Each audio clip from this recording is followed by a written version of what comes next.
Good morning छात्रों।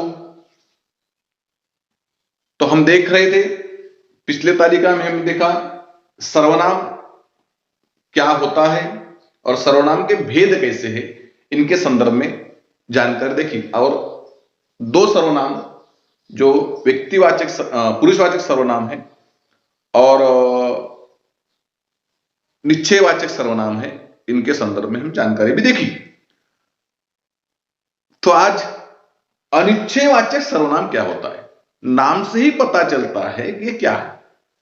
नाम से ही पता चलता है कि अनिश्चय यानी ऐसा सर्वनाम कि अनिश्चितता का बोध होता है। कोई निश्चित वस्तु का बोध नहीं होता, कोई निश्चित व्यक्ति का बोध नहीं होता, अनिश्चितता का बोध होता है। उस प्रकार के सर्वनाम को अनिश्चयवाचक सर्वनाम कहते हैं। सबसे पहले मैंने बार बार एक बात मैं दोहरा रहा हूं, सर्वनाम ये वस्तु होती है जो संज्ञा के बदले वाक्य में आती है। और वो क्यों आती है, उनकी संज्ञा की पुनरावृत्ति ना हो। तो सर्वनाम के भी भेद है, 6 भेद है। तो 6 भेद में से अनिश्चयवाचक सर्वनाम उसे कहते हैं कि अनिश्चितता का बोध होता है। उनकी परिभाषा हम क्या करें, देखें।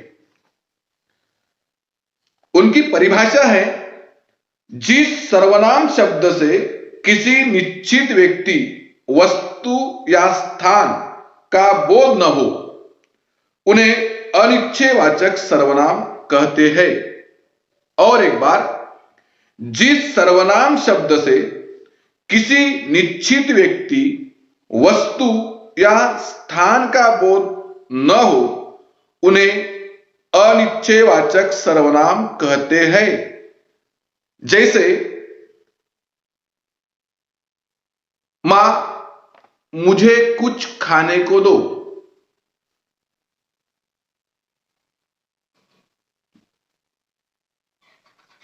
मां मुझे कुछ खाने को दो। क्या मांगा उन्होंने, कुछ मांगा, रोटी नहीं मांगी, चावल नहीं मांगा, ऐसी कोई वस्तु नहीं मांगी कि वही दो, कुछ खाने को दो। खाने के लिए बहुत सारी चीजें होती घर में। तो अनिश्चितता बताती है। जैसे बाहर कोई आया है, बाहर कोई आया है, पता नहीं कौन आया, कोई आया है। उस प्रकार व्यक्ति के संबंध में, स्थानों के संदर्भ में, वस्तु के संदर्भ में कोई निश्चितता नहीं होती, अनिश्चितता का बोध होता है। क्या है मालूम नहीं, कौन है मालूम नहीं, कहां है मालूम नहीं। ऐसा जब एहसास होता है, उस प्रकार के सर्वनाम को अनिश्चयवाचक सर्वनाम कहते हैं।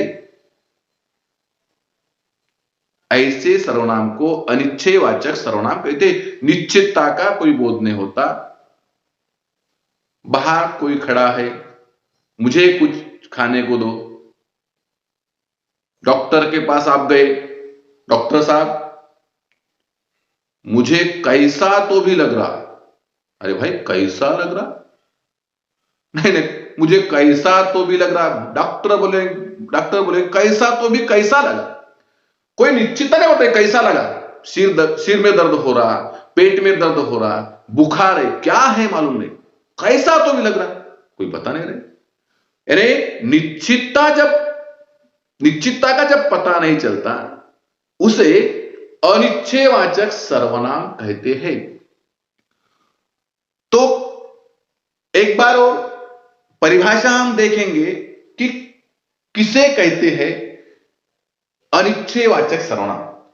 अनिश्चयवाचक सर्वनाम यह होता है, वो शब्द होता है जो वस्तु के संबंध में, व्यक्ति के संबंध में, स्थानों के संबंध में, वाक्य में कोई निश्चितता नहीं होती है, निश्चितता का बोध नहीं होता है, उसे अनिश्चयवाचक सर्वनाम कहते हैं।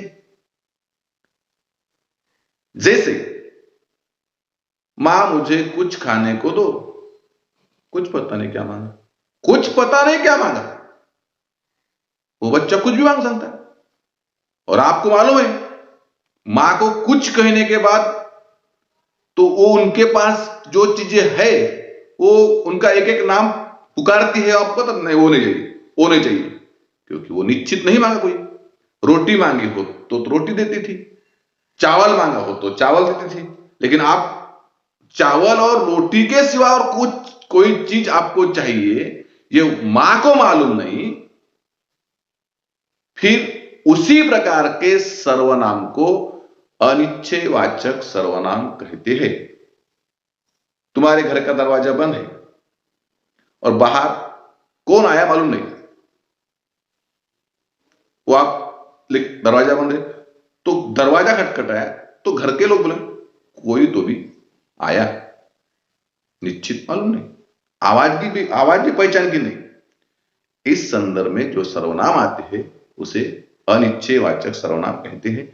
घर जाके अनिश्चयवाचक सर्वनाम के 5 उदाहरण लिख के लाना है। ओके, आज के लिए इतना ही।